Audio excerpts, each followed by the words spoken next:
Hello everyone, welcome to my channel. My name is Klesha.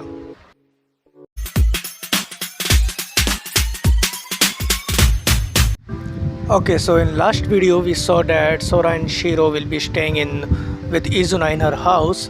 So in this chapter we are gonna continue the story from there, but this chapter is gonna be in two parts. In part 1 it will be the story of the Mermaid Princess, and in part 2 it will be the story continuing from Izuna's house. By the way, if you haven't subscribed to the channel, do subscribe the channel and also like the video. It was farther than the sea, so far that it has become unreachable, a part of the fairy tales. In a certain place there existed a beautiful princess. She had a beautiful golden hair that even the moon would admire. Her shining eyes could overshadow the stars. Even the birds would be humbled by her amazing voice. The fame of her beauty had spread across the 7 continents. Men from all over the world kept coming to propose to the princess. The princess said, "Whoever can give me the best present in the world, I shall give my love to him." Thus, many men came to propose with dazzling treasures. Needless to say that there were gold and jewels. The princess even received hundreds of territories, thousands of castles, and tens of thousands of slaves. But the princess wasn't even one bit satisfied. "I want things that are more beautiful, more valuable." So there were more men who sent unique treasures to her, not to mention unique vows of love in the world. The princess even received secret treasures unique in the world, heavenly objects that even have another among gods. But the princess was still not satisfied. No matter what degree of the beauty, they could not rival the princess' beauty. No matter the degree of love, they were like granted to the princess. No matter what degree of the treasure, the princess had already gotten them. There were no more treasures in the world that could amaze the princess. Even so, the princess still said, "Someone, come. Is there a treasure that is even more amazing?" Things went like that until one day, the prince came before the princess. He was different from any man the princess has ever met. He was young and strong, but dressed poorly. Didn't seem like he was carrying any treasures too, but the prince gave a little treasure and said, "I'm going to give the princess a treasure that she has absolutely never seen before." Upon seeing what the prince gave, the most beautiful treasure in the world, the princess could not stop being amazed. And thus she gave her promise of love to the prince. And that treasure was... That's it. It was a true love. She closed the book in her hands and screamed. In this manner, she, in order to look at the true love, entered a long, long sleep, awaiting for the day that a man with that little treasure in the fairy tales would appear. Without any consideration for any possible consequences that might be brought by her actions, what she had read was really a fairy tale. But the story of her falling into the deep sleep for a fairy tale isn't a fairy tale. That's farther than the sea. So far, it was 800 years ago. So silly that even any of the Exceed would laugh at this history. Part 1. The Verbish Nation, the Eastern Union, the countryside of Kanagari city. There is a building where the former Eastern Union ambassador resides, Hasuna Izuna's mansion. In the wooden room, which has architecture resembling to Chassetsu, I don't think I pronounced it right, so never mind me. The smell of the incense drifted over the newly laid tatami mats. The room was so silent that one would think that only unmoving plants were present within. A single silhouette was seen shivering inside. "Shiro, are you awake?" The figure quietly climbed out of his bed and whispered to his side. No reply. Only her smooth and steady breathing could be heard next to him. Confirming what he heard, the figure nodded his head and snuck into action. Despite being in a rush, he was holding his breath while holding tightly onto his pillow and not making any sounds. When his hand grabbed the item he had targeted, and at once he quietly moved to the corner of the room. Nobody on the right, nobody on the left. Other than Shiro, no one else is present. The figure recited these words and began his operation. His face began to emerge through the darkness. It was the black-eyed and the black-haired teenager who had dark circles under his eyes which decreased his attractiveness greatly. He was Sora, 18-year-old and humanity's latest king. He was the one of the two rulers of the Alkia. The king carefully investigated his surroundings. He used his left hand to hold his tablet PC and his right hand to hold the box of facial tissue. He began his declaration as softly as possible. Now is the time. I can discharge the long accumulated toxins in my body. Truly a poet. If the citizens were to witness their king in current manner, they would probably sorrowfully cry out with a long "oh." But please wait for a while. It has been 2 months since he and his sister has been summoned to this foreign world named Dishboard, a world where everything is decided by the games. In that short period of time, not only has he ascended to the throne of the humanity who were on the verge of destruction together with his sister, he had went through several death matches, subduing those with the ability to use magic, surpassing various cheats, and recapturing the territory of the humanity. Today, they merged their country with so many lands that they have become the third largest country in the world. Sora, during these series of fierce battles with countless women, not limiting to the humanity but also including Fugals, elves, and the Beasts, had been there several times where people were practically naked, be it in the games or during bus.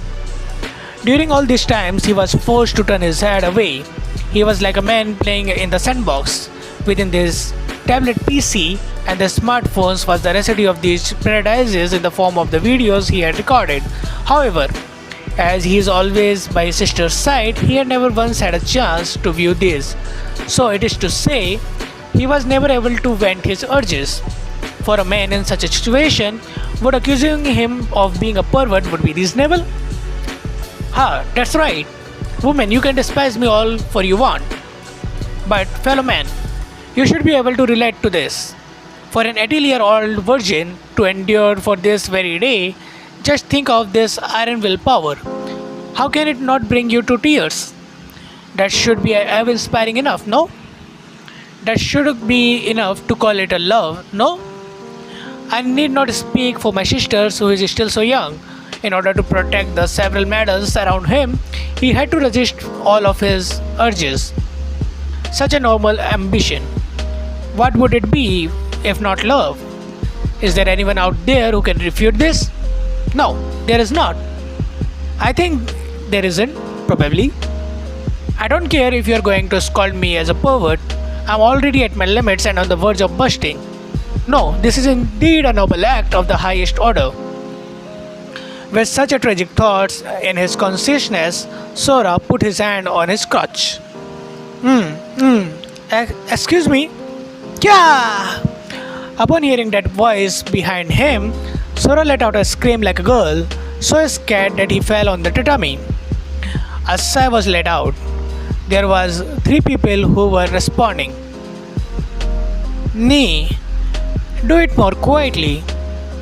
Getting up and no longer pretending to be asleep, a pure white-haired sister with red eyes coldly stared at him.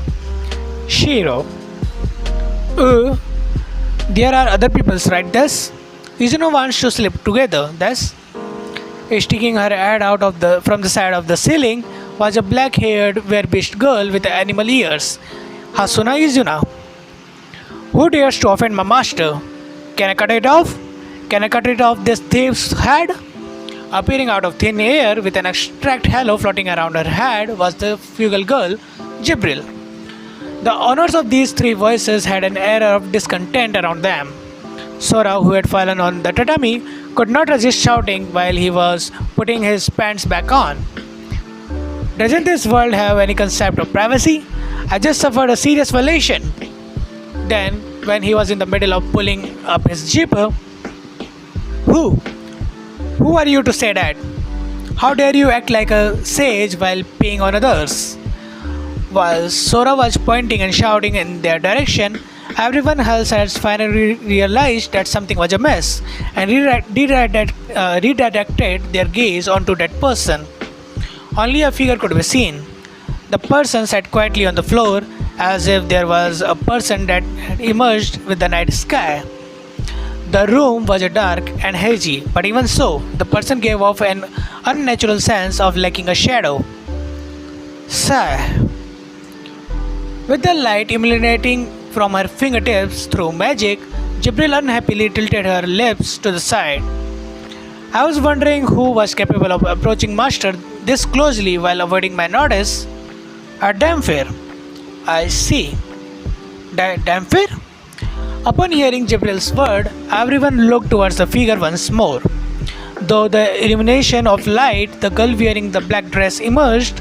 It was as if she was wearing the night sky on her body. She had the short blue hair and a glowing purple pupils shone brightly though. Her teeth were white and her back were a small bat-like wings. Although she looked to be around 15 or 16 in human age, that would not be so since she was a Dhampir. Her appearance matched Sora and Shiro's impression of vampires exactly, as it was completely like what was described in the regular vampire story. Those who transcend death. Nosferatu, the rulers of the undead. No, Life King, dominators of the night, Nightwalker. As shown in these countless different names, there were a race that were greatly feared by humans, but as for this girl's case, I can't do this anymore. Please, please save me. Her face was haggard and she spoke in a weak voice which completely upset any prior impression of terror. You lot are still the same, using your illusions to stay hidden, superstitiously sneaking around to hide from place to place and using your abilities of bright eyes. It's such a pity. Jibril then laughed as she sarcastically continued on. And I thought your race had finally made a good use of your abilities, but you have silently died out without making a sound. Such a sorry state you are in. Jibril, you are still speaking as sharply as ever. Even Sora could not help but find it terrible while he watched her scold the dying girl. However, Izuna lightly jumped down from the ceiling without making any sound and tilted her head while showing a puzzled expression. Izuna heard from Grandpa that the Dhampirs had already died on the roadside, thus. Hey? So Jibril's bitter words were actually the balanced, unsparing truth. But Izuna was merely using the wrong choice of words. She meant no ill will. So that means the race was supposed to have already perished. The Exceeds 12th race, the Dhampirs. Seeing Sora was at loss, Shiro stepped in to help. She crawled out of the bed and began reading out the information she memorized. The race that sucks on the bloods of the rest of the Exceeds for their souls to continue living. Shiro continued to speak, and with the 10 oaths, Shiro let out an exclamation and her mouth twitched slightly. 10 oaths. That was what the Soul God had said, and these oaths were to be absolutely obeyed in this world of Dishboard. One of which stated all murders, wars, and robbery is forbidden in this world. If these were the vampires that Sora was familiar with, that would mean that under these oaths, attacking the others or biting them would inflict harm on the other party, and thus the race would need to win in order to suck other bloods. Would. Hey, is that so? So that means Dhampir would not be able to suck blood without any other party's consent, right? The dying girl did not even need to speak for Sora to know the answers. From this, Sora could understand why her face was so haggard. Jibril then nodded and spoke. To add on to what Master has said, if a Dhampir sucks the blood of another, that would turn into the Dhampir. Nothing unusual there. As a result, unless the other party wanted to become a Dhampir, it would be impossible to obtain consent to suck the animal's blood. Huh? No, that isn't the case. Hey, that's weird. It doesn't always turn out like that. Dhampirs obtain soul essence from the blood and body fluids, and when drawing these fluids, their own soul essence would be mixed into the others. That would promote the Dhampir's growth and enhance their strength, while the ones who got bitten will have a mixed soul and catch a specific disease. So that means Jibril smiled and asserted, it typically does 100 times more harm than does any good. How can there be such a hopeless vampires? Let me offer you the power to be ageless and the strength of the night.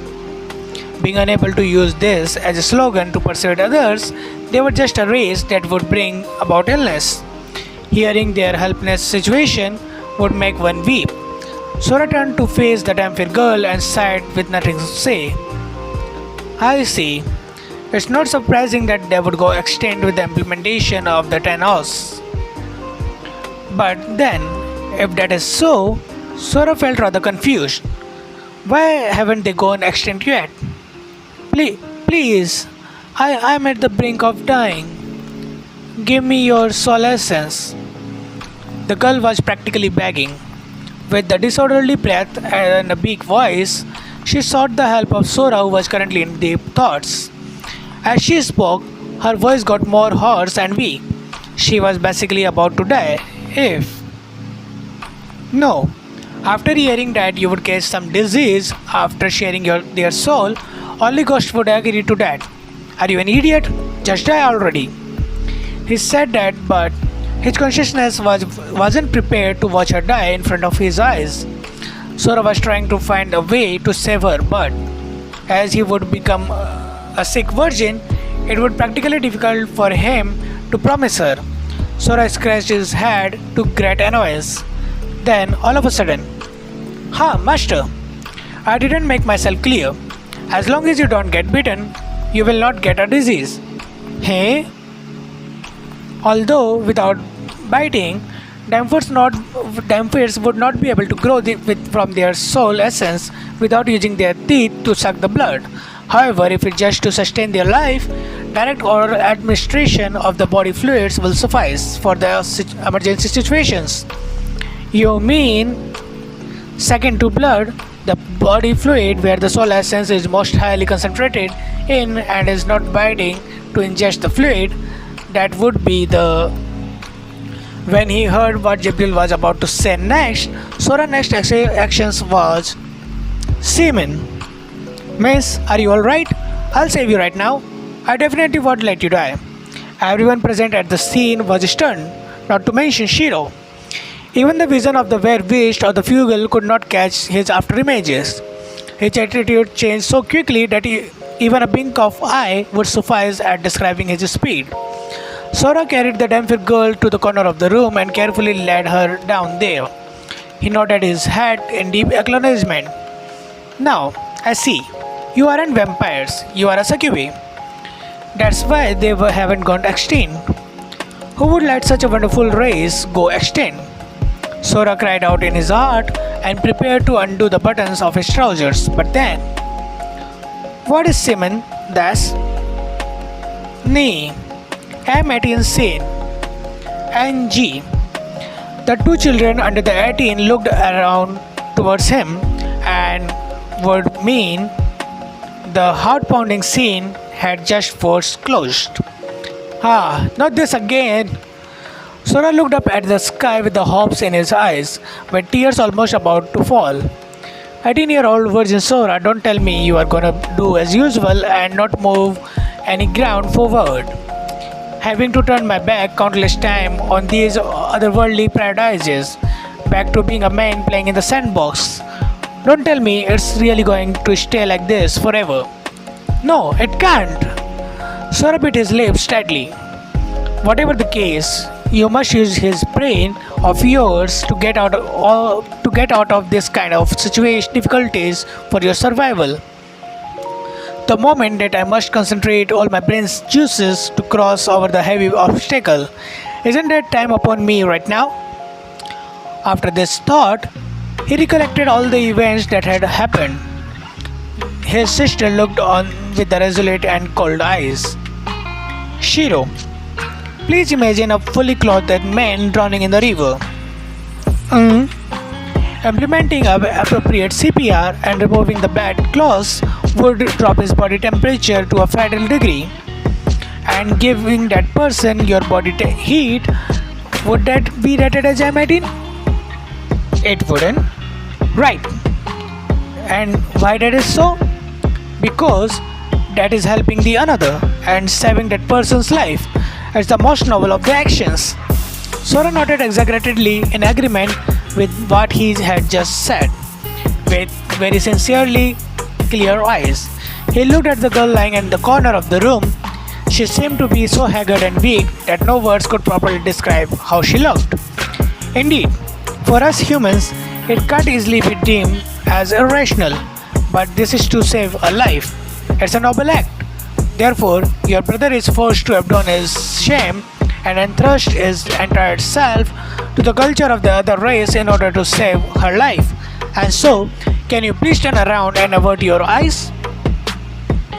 The most perfect and a flawless reasoning has been stated.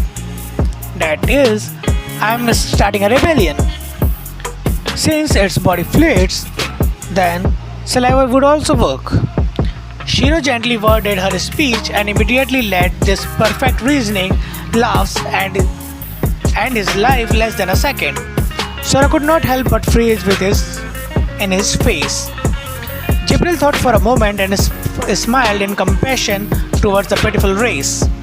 I think there should be no problem with that, though there would be less solace within, but it should suffice for an emergency situation, I think. Allow Shiro to. In this way, Shiro walked towards the Dhampir girl lying at her brother's feet. Then she put her face close to the girl's face.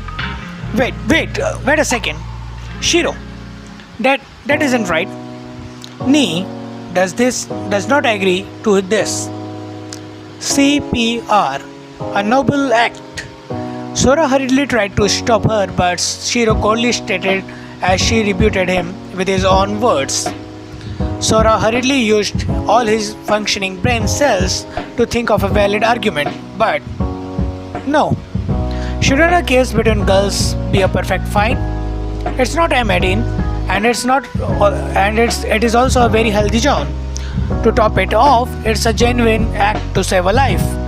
Incidentally, Sora, in fact, had no discrimination towards the Yuri genre, but still, I just never want to see Shiro do such a thing. And why is that so? That question came to his mind in a flash, but Sora shook his head straight away. No, a French kiss is not good for a child's education. Veto against this. Sora had yet to think what would happen after this statement, so he hastily looked at his surroundings. Izuna looked particularly bored, and Shiro still had her eyes half open. Not to mention, Jibril, your body fluids. Izuna was still young and Shiro was a no-go, and it was greatly regrettable that Steph was not present at this moment. Under Master's command, I dare not disobey. Even though a freely blood-sucking mosquito are still above this pathetic race by a few points, but a kiss. Though since you wish to save her life, Master, I don't really recommend doing it this way.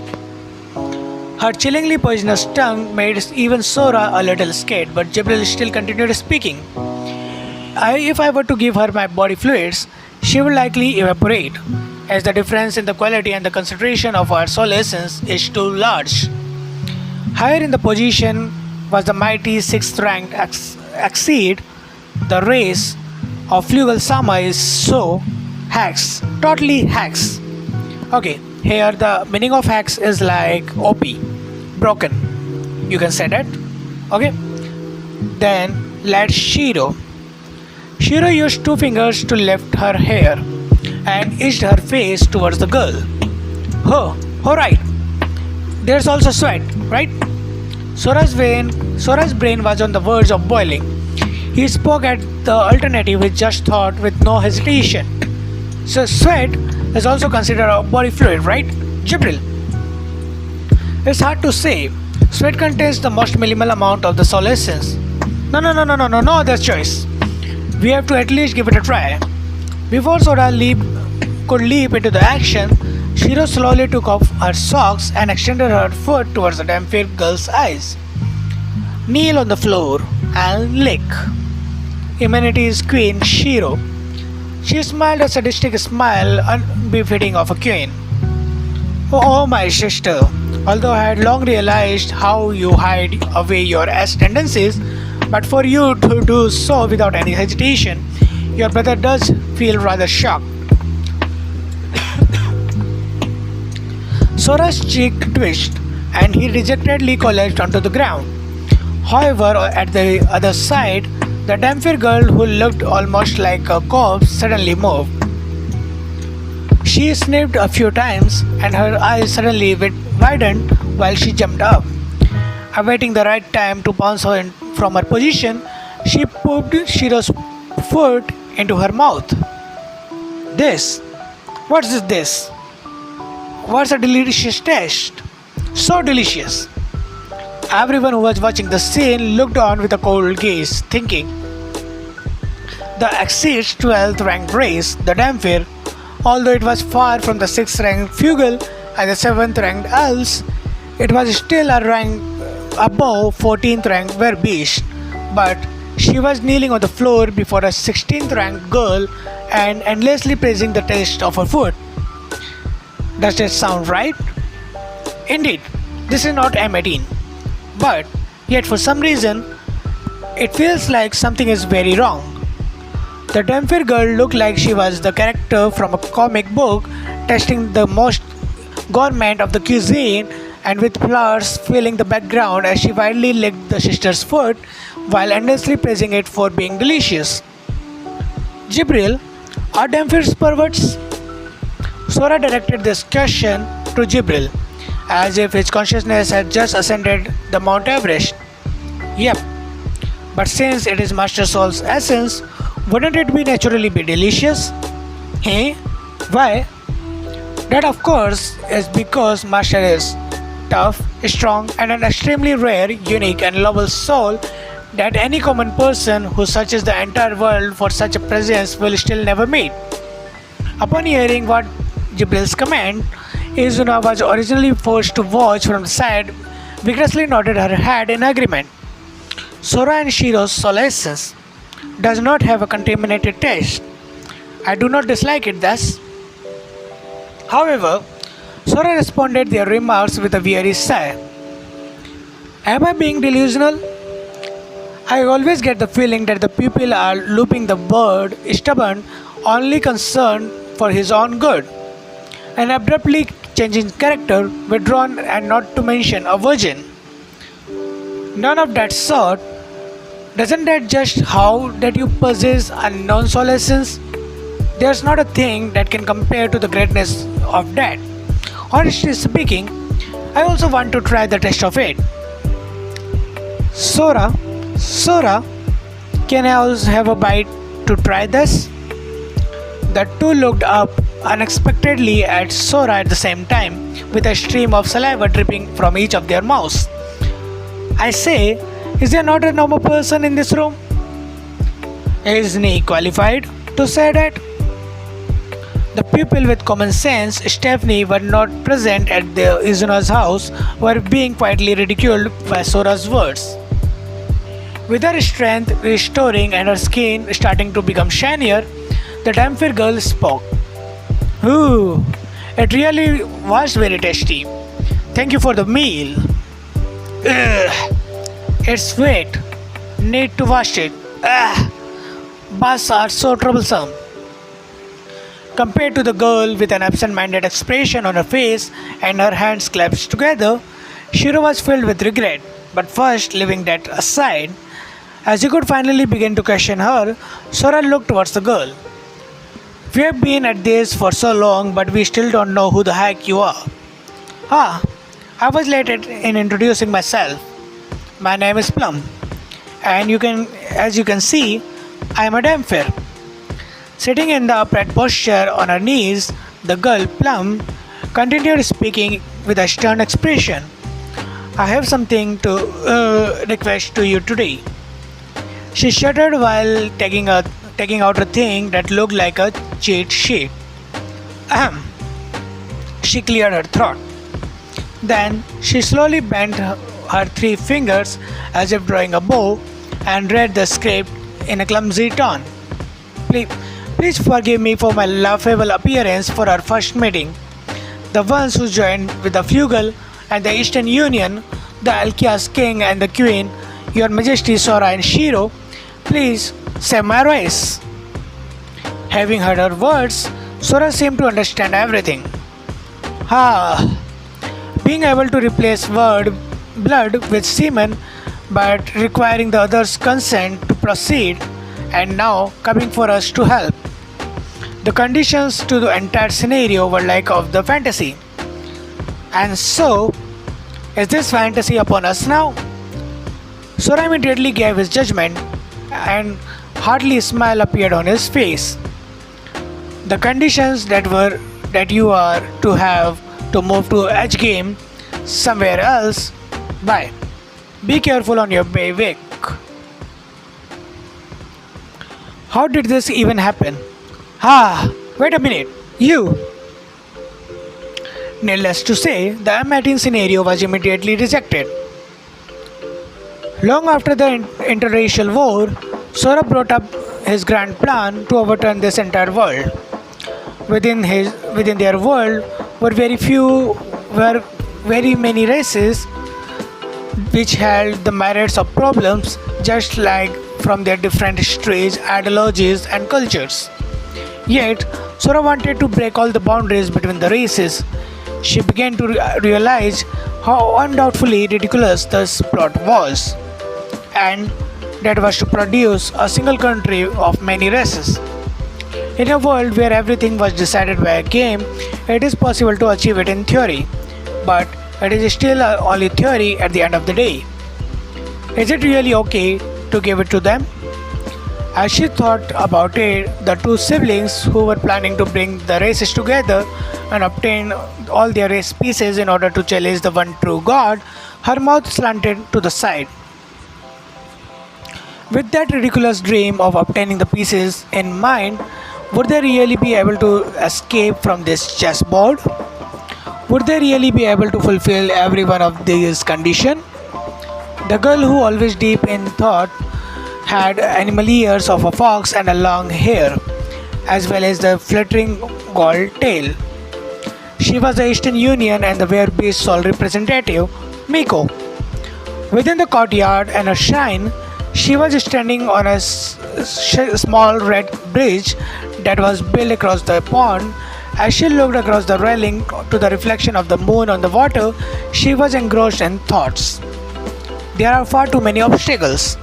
Breaking the boundaries between the races was a difficult situation even when it just between the two races, the humanity and the beasts.